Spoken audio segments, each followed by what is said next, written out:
La journée va être extrêmement compliquée sur les routes aujourd'hui. C'est noir dans le sens des départs selon Bison Futé, mais les automobilistes vont pouvoir être aidés. Joanne Portal, vous êtes dans les studios de Radio Vinci Autoroute. C'est d'ici que l'on va accompagner ces automobilistes toute la journée.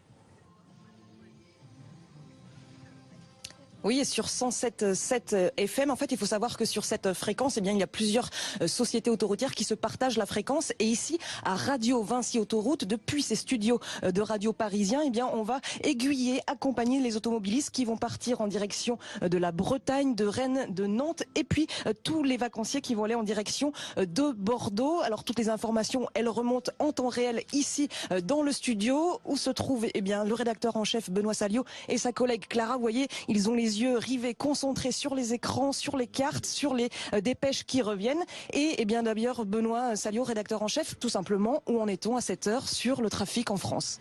Alors on sent que c'est déjà bien chargé. À l'ouest du pays, il y a un peu de monde en direction de Bordeaux, sur l'autoroute A10.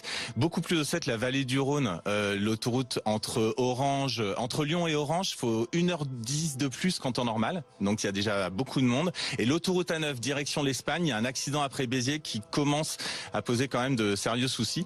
Donc c'est bien chargé. Toute la journée, vous allez être avec vos collègues la voix de tous ces automobilistes, ces vacanciers. Comment on travaille, comment on accompagne au mieux ces grands départs? Alors d'abord, on récolte un maximum d'informations pour essayer d'être le plus précis et surtout le plus utile possible. Nous, notre but, c'est donner du conseil. Si on a envie de faire la pause avant le gros bouchon ou après le gros bouchon, il faut savoir où est le gros bouchon et où sont les aires. Donc on donne ce type de conseils. Et puis notre rôle aussi, c'est de délivrer un maximum de conseils de sécurité parce qu'on sait que malheureusement, un jour comme aujourd'hui, c'est un jour qui peut être particulièrement accidentogène. Le principal danger sur l'autoroute, c'est la somnolence. L'idée, en fait, c'est qu'on s'endort, quoi. Voilà, on s'endort parce qu'on a commencé la route très tôt, parce que il y a du bruit dans la voiture avec les enfants derrière, voilà. Donc il faut faire des pauses régulières, ça on le dit. Mais alors sur l'autoroute, il faut le faire encore peut-être plus qu'ailleurs, ou donner le volant à l'autre adulte qui nous accompagne, prendre un petit café. Donc voilà, on délivre un maximum de conseils de sécurité. Et puis on attire aussi, vous savez, on signale des événements, des dangers potentiels, des obstacles, des pare-chocs. On voit parfois un peu n'importe quoi sur l'autoroute, beaucoup d'objets en tous les cas. Et donc on les signale parce qu'il y a des hommes en jaune qui interviennent, qui vont sur le terrain. Donc nous, le but aussi, c'est de signaler toutes ces interventions, de dire où ces hommes en jaune interviennent pour leur sécurité, pour que les automobilistes ralentissent. C'est une journée de départ, un peu une journée de fête pour certains vacanciers. Quel est le ton, quels sont les mots? Il faut être très pédagogue quand on explique tous ces incidents sur les autoroutes. En fait, l'autoroute, c'est super technique, quoi. On parle de numéros d'autoroute, de points kilométriques, de longueur de bouchon. Ça donne pas très envie de tout ça, voilà. Et pourtant, c'est ce qui intéresse les gens aujourd'hui.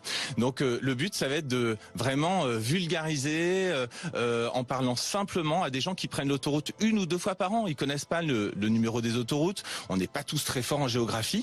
Donc voilà, le but, ça va être d'expliquer, de vulgariser pour rendre le voyage le plus agréable possible. Très grosse journée, c'est chassé-croisé comme chaque année. Là, c'est classé noir dans le sens des départs au niveau national. Très grosse journée pour vous aussi. Comment on se prépare à ces grosses journées de chassé-croisé?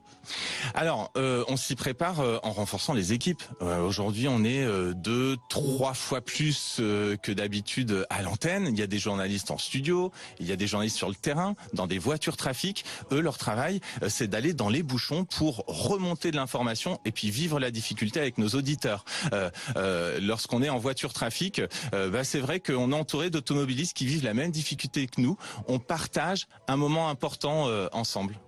Vous voyez donc toutes ces équipes de Radio Vinci Autoroute qui sont totalement mobilisées pour cette grosse journée. On le rappelle, ces conseils, prudence et patience sur les routes pour que ces départs en vacances se passent au mieux. Joanne Portal dans les studios de Radio Vinci Autoroute.